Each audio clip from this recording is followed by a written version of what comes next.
Hi, my name is Suki Yang. I work here at Pantera Capital as Quantitative Researcher. And for disclaimer, nothing I say will constitute as investment advice, and everything I say is on my personal behalf. It does not represent Pantera Capital. Thank you, everyone, for watching.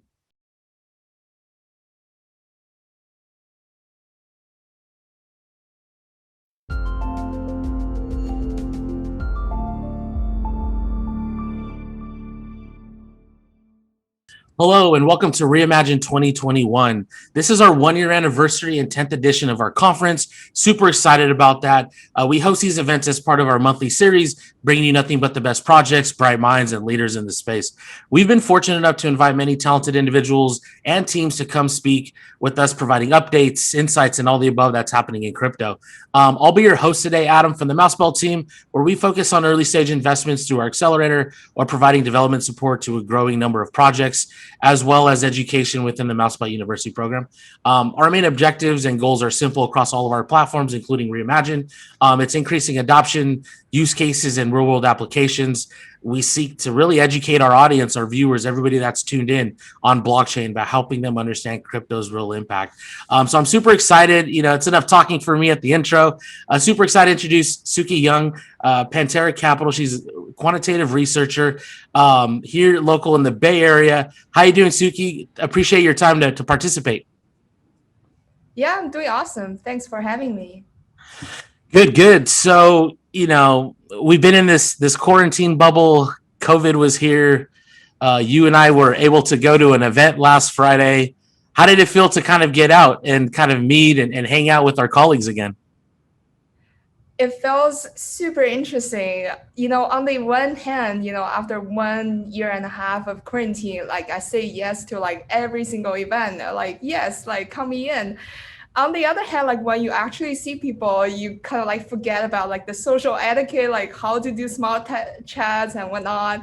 Yeah, so slowly like adjusting to the new world and super excited about like this summer coming in and moving forward.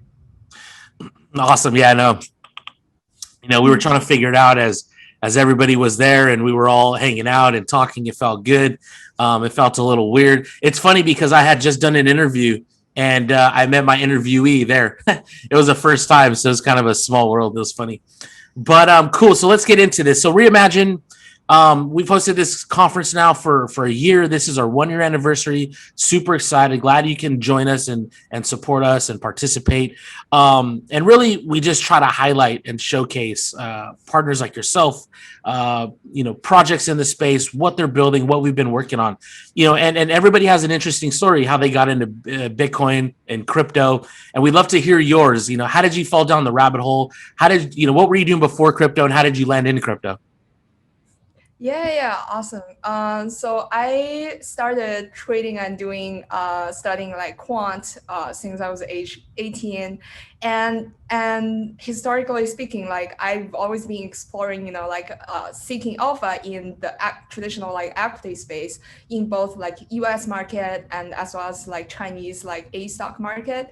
And it was in 2019 when I was doing my master at the business school at Berkeley.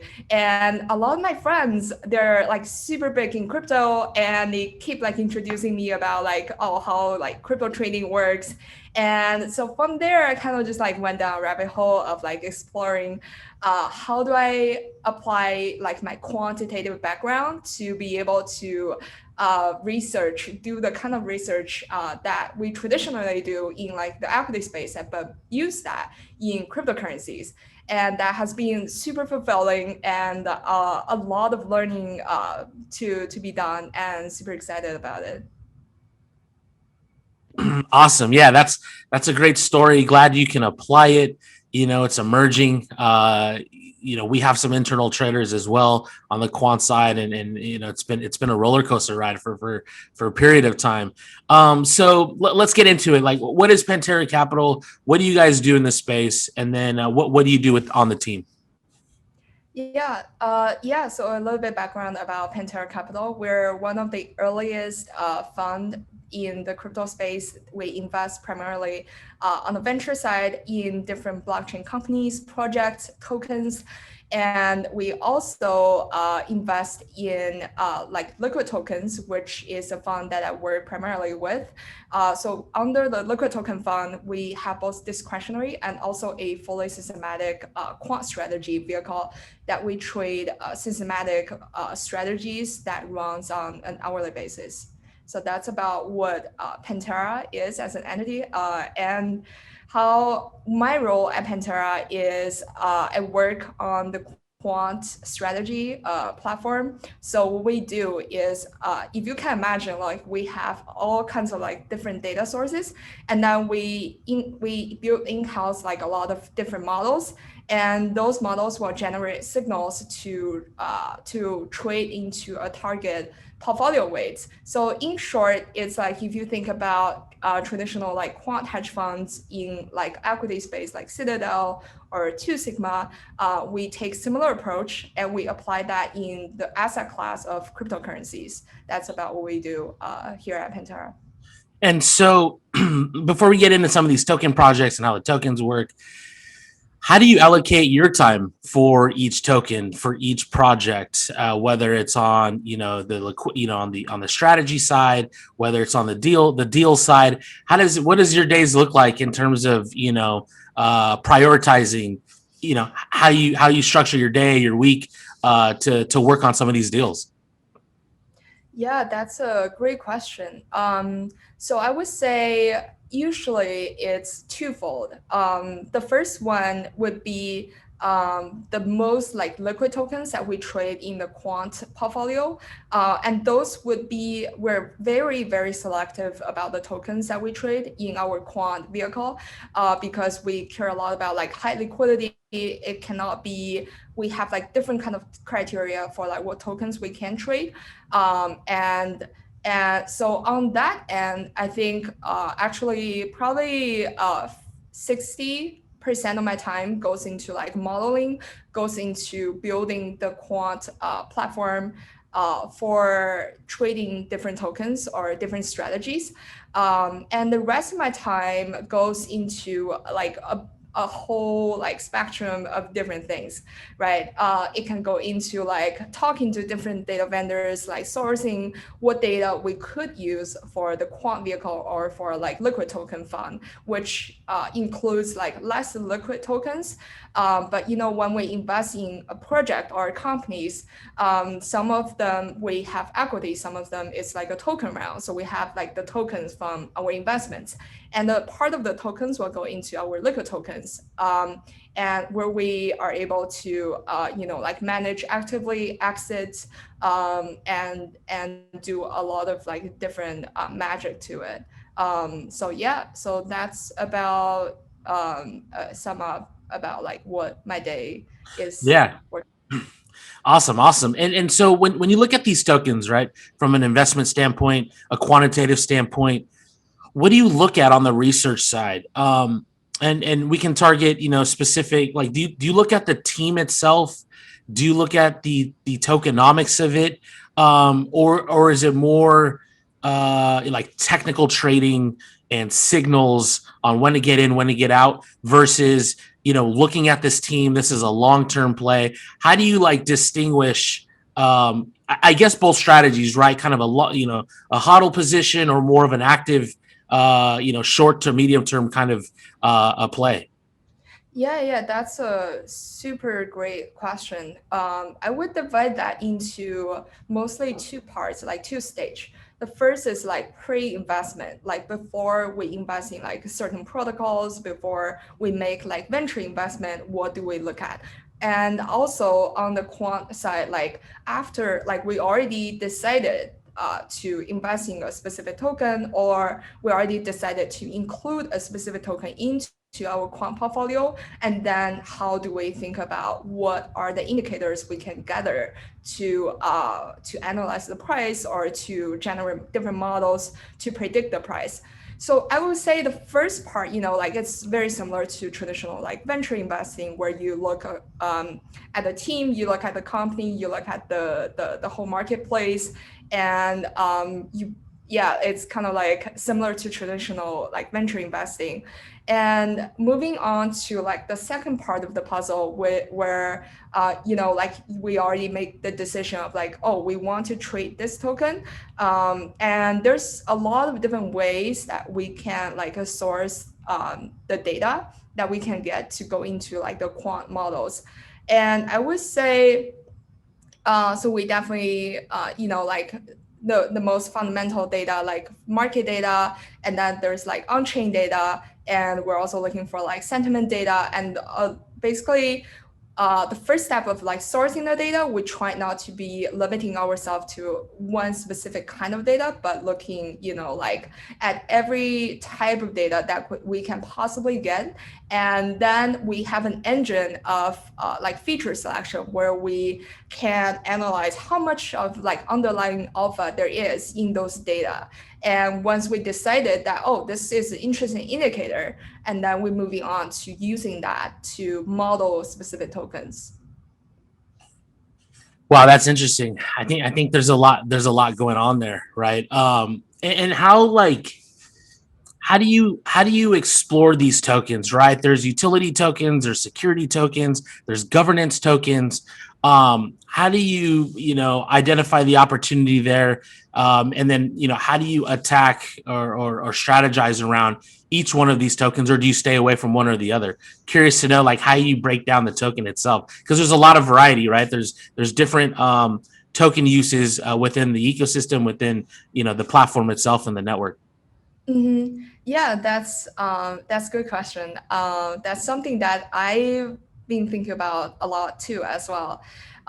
So in terms of like different tokens, like they have different like use case, they have like different, the whole landscape can be entirely different. And in terms of like how we evaluate different tokens, I would say that primarily, what's most fascinating about cryptocurrency and is that the landscape of each token is very different. The fundamentals of cryptocurrencies about different tokens are very, very different from if you look at like stock market, like, oh, what moves the Tesla price, what moves like Coinbase price, or what moves like SP 500.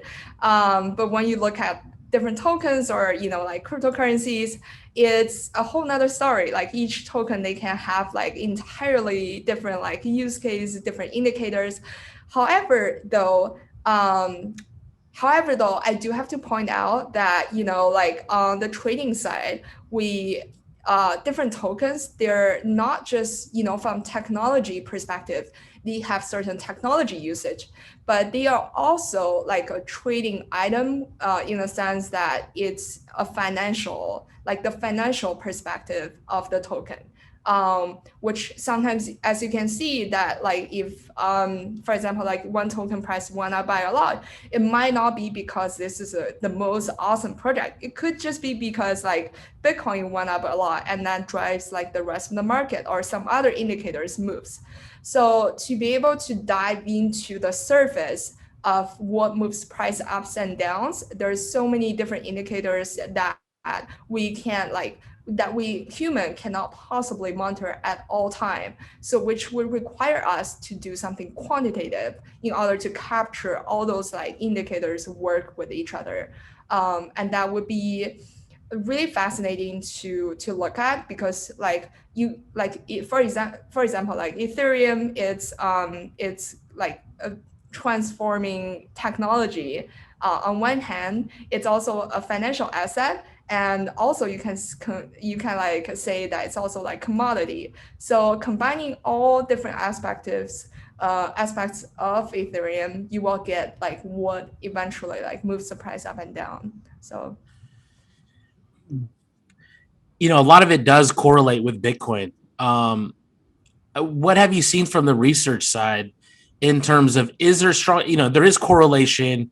Um, do you notice that there's non-correlated also tokens or projects? Because I feel when Bitcoin goes up, it all goes up, and then when it comes down, pretty much everything comes down. So how do you like manage that risk a little bit?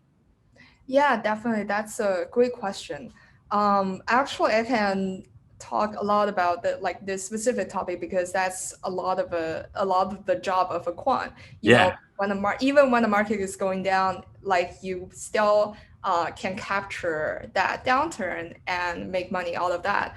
But first, let's start with like everything. As you said, like could be kind of correlated to Bitcoin. I would say every market cycle it changes a little bit. The market dynamics change a little bit. In 2017, it's everything super correlated to Yeah. Bitcoin.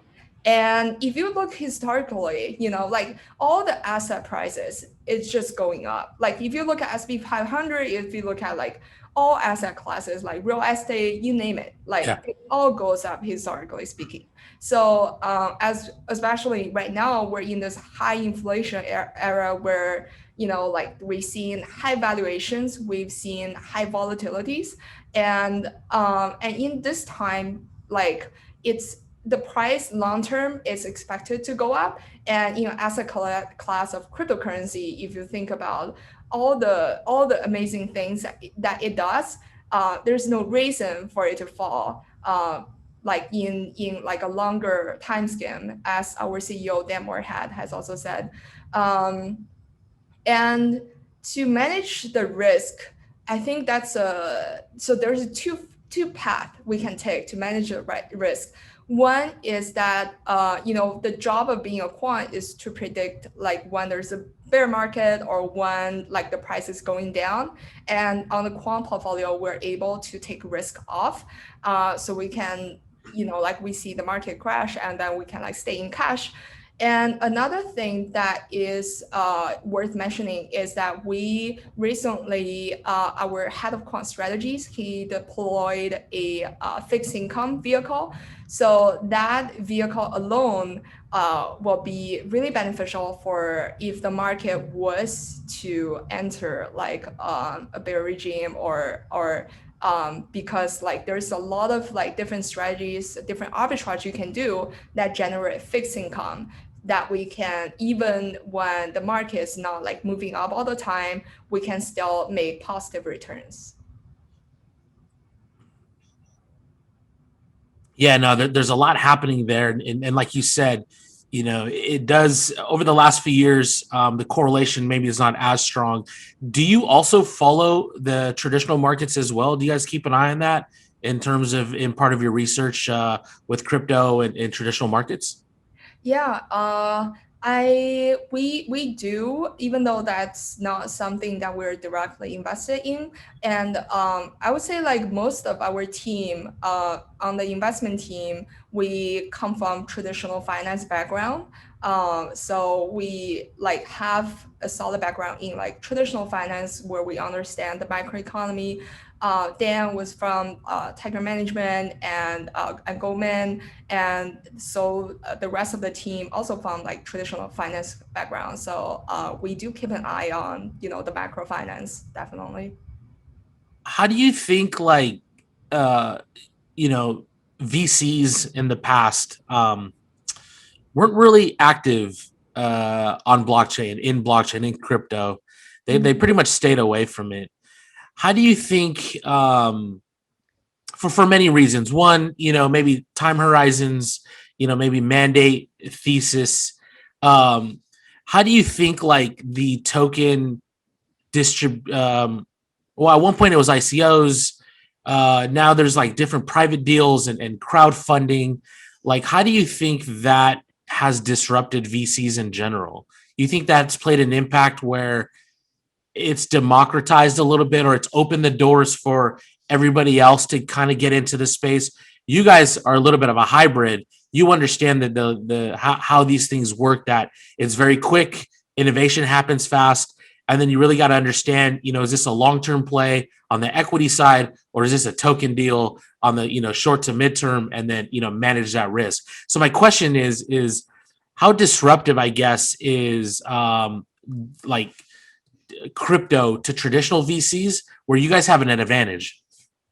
Yeah, definitely. I wouldn't use the word disruptive in the with the intonation that everything is a zero sum game. I don't think it's a zero sum game.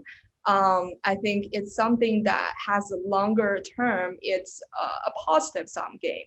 And being in the space like early on really gives us an edge that a lot of the traditional VCs aren't able to capture in the early days of cryptocurrencies. And I think like people are scared of like what they don't know.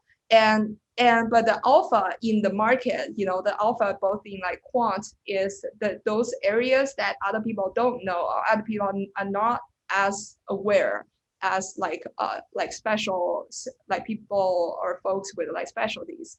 So I would say long term, and like in the venture investing world, like being able to invest in like blockchain companies, you can have like the tokens, and that makes like a lot of the exits really easy, and also like you can apply a lot more like quantitative analysis on like when to exit, what deals to invest in. You have like a lot more data than traditional venture investing.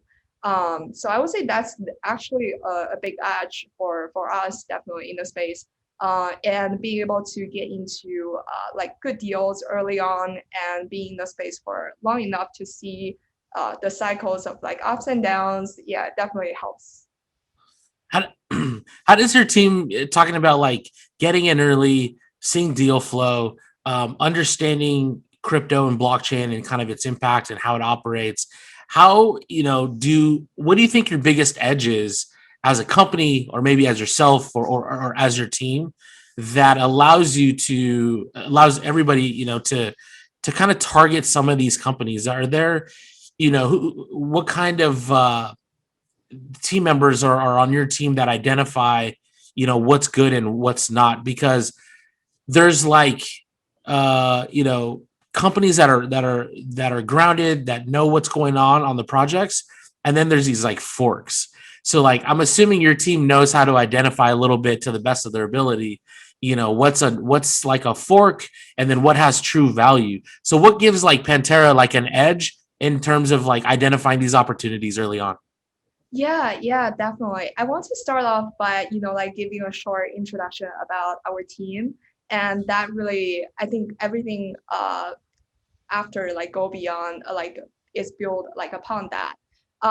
Dan, as you know, is a legend in the space, and Joey, our CIO, he's a genius. He founded one of the earliest like DeFi protocol, Anger, and he's one of the smartest person that I know. And Paul, he's our venture partner. He's also like super well connected. He basically know every single person who's working on like blockchain, even related. And we also have our head of platform, Franklin. He's working on helping with a lot of our portfolio companies, like how basically any help that like the portfolio company needs help on, Franklin will like jump on, like gather different resources to help in that regard. Lauren is our principal on the venture side. And William, our head of quant strategies, he's as well like a genius who's been working on a different quant strategies. He's they're all like amazing team, definitely. And yeah, so I would say what gives us an edge, one is the deep knowledge that we are able to have by the virtue of like both being like in the space for like a long time, and also like being able to like really be the pioneer in the industry where we see like the trend of, oh, this is going to like be like a big next big thing, and being able to be the strongest like supporter in that sense. And within Pantera, we're all like really helpful people. Like when our founders need help in whatever regard, and we like brainstorm and like think about ways how we can like support them.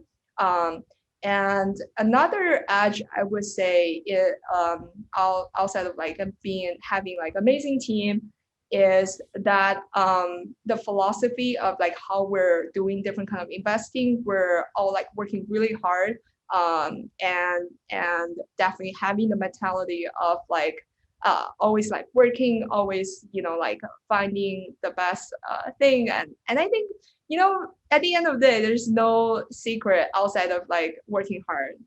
That's my philosophy. So Totally. Crypto, crypto's a 24/7 job. And yeah, what I realized in the space, meeting individuals like yourself and other teams and founders, right? Is yeah, everybody's just constantly working hard, trying to understand. Every day is like something new. Trends are completely changing. And to go into trends a little bit, like how does your team diversify amongst maybe a sector or non correlated sectors, I guess, within block in crypto versus like a concentration position, similar sector, or like going heavy in one across the board, across a variety of projects that are the same. How do you diversify, or how do you see it maybe from a quant side? Like we're too, we're too overweight here versus we want to be overweight here, and like diversifying across the thing or concentrating in one area.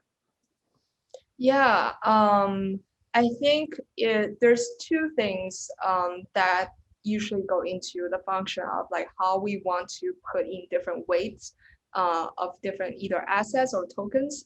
One is, the fundamentals of like a specific project or specific token, how much conviction we have, like how good are the founders, like are also like are they in a good time of like building, and the other perspective that come into consideration would be a lot of the technical analysis. So that would be very data heavy, very quantitatively like focused. That would be also like a big part of like how we decide how much weight we want to position into different, like tokens and projects. Because it's so tough, right? You see one project and then you see its competitor, right? And that's kind of like what I was trying to identify or like figure out. When you see project A and project B, they're the same. Some people invest and make multiple bets, kind of on the same, within the same area within crypto. So thanks for kind of clarifying that on that. Do you follow any like or sorry, and what are you seeing right now in the market in terms of trends? At one point it was like I don't know, layer ones protocols. DeFi was last summer. NFTs are now. Everybody's trying to figure out the application, the use case, how to build crypto stuff. What are you seeing, I don't know, the last 12 months, or give me kind of your perspective over the last year on like some of the trends and opportunities that are really like, I don't know, maturing maybe, or super innovative. What are you guys seeing coming across the table? Yeah, what I think what I can speak for myself, what I've seen is that cryptocurrencies, like the trading, like asset class is getting more and more mature. Um, the the incidents where we see in the past, like one tweet moved the price by so much, or even in like early days of like cryptocurrencies, the price can like go up based on like random news or whatnot, or like fake news.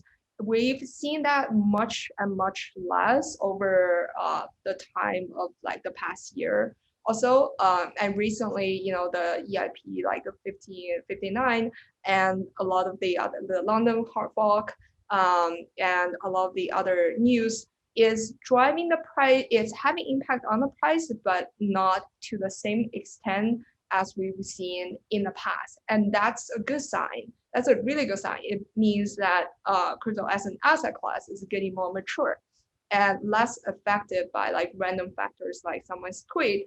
And yeah, that's definitely good news, for us quant, and excited about it. Yeah, I mean it's kind of crazy, and the cycles, right? They come and go. You think those are good signs in terms of the bear markets and the volatility? How excited do you get when you hit some of these cycles? Is it more of a challenge? It's been known like during these downtimes, a lot of the projects get better, Mm-hmm. right? They're developing, they're building, which ultimately, I guess, in the end, the token, valuation and maybe could be better than the previous year and the previous year, right? It's kind of building on top of each other. But how did the bear markets and the volatility support, I guess, like the maturity of our industry?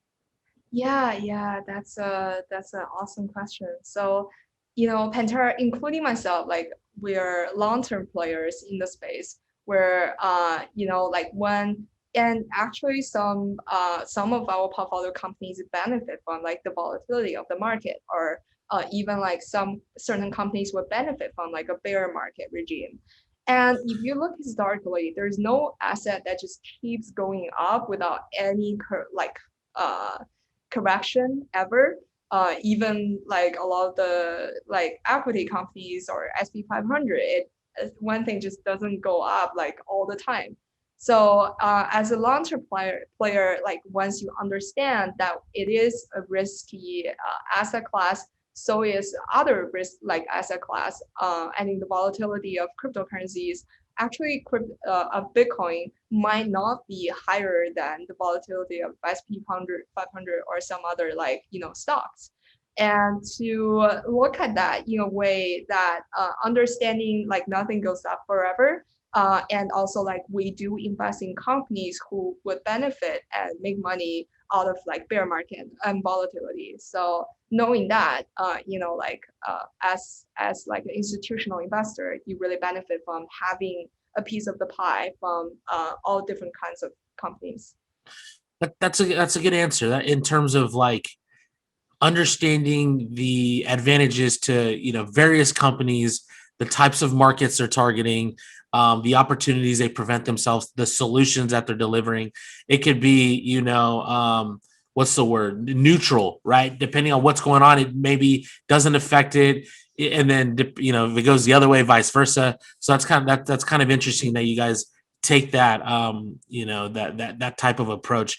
Now when you on the investing side, or like the I don't know, the LP side, have you noticed like more people coming into the space wanting to invest, whether it's institutional, whether it's family funds? Have you noticed more people interested in what crypto is? And then not only that, have you noticed an uptick in people wanting to invest with Pantera, or at least to get some exposure? Yeah, definitely. We want to protect the privacy of our LPs, definitely. But I think in general, it's kind of a consensus that even like in a lot of the news that a lot of the traditional funds, they're interested in having exposure in cryptocurrency as an asset class, and even when they themselves might not be like, oh, I want exposure to crypto. Their LPs might be very interested in like, can we have some exposure to crypto? And then they will like have to like learn a lot about crypto. And most of the times, and it's a lot of effort to build out a separate vehicle for like doing like crypto analysis in house. So we've seen, like more recently, or like in the news that there are fund of funds approach. There's different approach that you can have access to crypto, and within Pantera we have different fund vehicles depending on your like risk tolerance, what you want to get exposed to, what you want to invest in, all of that. And yeah, and it's really exciting to see more people are very interested in cryptocurrencies. That's good. That's what I want to hear. I want to hear that more people are, yeah, just like the support, right? That Yeah, very hands-on approach, and you yeah, guys have the Rolodex and like resources to support your portfolio to try and help them out, because I've noticed, which is what our approach as well too. Like during the ICO craze and like fund raising off white papers and that whole narrative of yeah. like scams and frauds, we wanted to start an incubator, and one of our advantages really was like development support. So we have a 30 plus devs, and we would invest these resources. So my question was like, when you invest in these projects, what other resources do you provide them, like hands on? Mm-hmm. I would say like on a high level, we are pretty hands-on. We're very supportive and helpful. And a lot of it like comes to like combining different resources. Like this founder needs A, B, C, D, E. We know this people who has like A, B, C. That person has like a D. That person has a E, and then we connect them together. And Yeah. being able to like reference a lot of like different folks to kind of like combine the resources. And another perspective I would add is that we support the founders like 360 degrees in the sense that we understand the landscape and we understand like how you like being in the space for so long, having seen like so many like investments. I think Pantera is able to like help direct the like the point out the directions or like help with addressing a lot of the issues or problems in that sense. And yeah, so definitely happy to help. So like, what do you see moving? We got a couple minutes here. What do you see moving forward? Like, what do you forecast? We're mid-year, post-COVID. Um, Crypto in general, like, was pretty great for up until like maybe mid-spring, and then now we're kind of settled down. Um, there's been some corporate companies like getting into Bitcoin in general. What do you see for the next 6 to 12? Not a prediction, but just how do you see the markets panning out? Obviously, you're seeing more companies come in, more projects come in, more mature projects coming in. So how do you? What's your vision, I guess, for the next 6, 9, 12 months? Yeah. So disclaimer, nothing I say is investment advice. Don't make any investment based on what I say. And so post COVID, like we're really going to see a time, not just cryptocurrency, but also like a lot of the other technologies integrating into like people's daily life and in a way that we have not seen during the past like a year and a half. So there are a lot of sectors where it will like take off by a lot, and with the current inflation, I would say like again, this is not investment advice. I would say like Do it your own research. Do yeah your own research. yeah it wouldn't be shocking that a lot of the asset prices will go up, and Yeah. more people will be holding like don't want to like hold too much cash at hand. So in which case like cryptocurrency is a good asset platform or Alternative. yeah, Yeah. alternative investment for people to like get in. And in terms of like prediction, um, it's I think I'm long term bullish Yeah. on cryptocurrencies, and I think we're still haven't seen like there's still a lot of the movers, the needles that move up that haven't shown the entire result during COVID, which Yeah. it will gradually or even drastically make the landscape like more attractive in the next like year or so. So a lot of the yeah part of the landscape that hasn't played off, or like the factors that were affected by COVID will slowly, like show up and Yeah. increase in the market impact in a lot of positive directions. So Yeah, it could be a little bit lagging.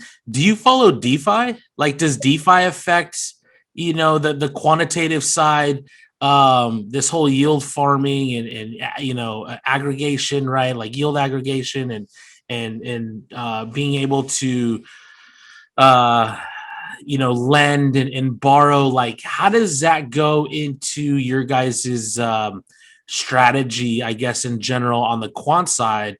Because that's kind of a whole new innovation, products, solutions that we've never seen, and that can impact a lot of, I don't know, opportunities, good or bad. How do you see DeFi affecting quantitative investing moving forward? yeah, so at Pantera, we invest in a lot of DeFi protocols and DeFi projects, and we're also able to stake. Like we have like the best partnership with them when yeah, and like we can stake different assets with them. We can do different yield farming, which we're currently also like exploring. And a lot of the companies like staked that we invested in perpetual, and we've also seen a trend where like the DeFi space is taking off by so much, and being able to being at the the front seat of the ebbs and flow of the whole DeFi landscape has given us like a lot of the advantages to be able to explore different yield farming strategies, like doing something like fixed income, and a lot of those has played out pretty well. Awesome. And I think one of the good things with this overall strategy or like deployment is you get to see how the technology works, right? Like you're actually hands-on. You can see like how it works, how it operates, what where the innovation lies, how the tech is implemented and integrated, which gives you a leg up and an advantage overall when you start seeing. Because I asked a question earlier, like how do you differentiate, like different projects and the same projects, just a little bit different. This really gives you insight into like, this is great. This doesn't work. We should explore this further. This is the future. This is not the future. So that's kind of cool that you guys are active participants. Even though you're VC and quant strategies, you're also active participants in the ecosystem. Yeah. Which provides a lot of benefits. Yeah. So yeah, no, great. This has been a great discussion. I mean, we've talked about like the quant side. We've talked about Pantera in general, like, your guys' approach, how active you are in this space. Your team's been around for quite some time. Where can people learn more and maybe get updates regarding Pantera? Yeah, I would say the easiest way is to go to our website and our investment relation team. They're really dedicated. So it's you will get like response from them, and and chat about like what we offer here, how we can help, and how to like invest with Pantera. Awesome. Well, we've come up on time. We'd love to have you back. This market moves pretty quick.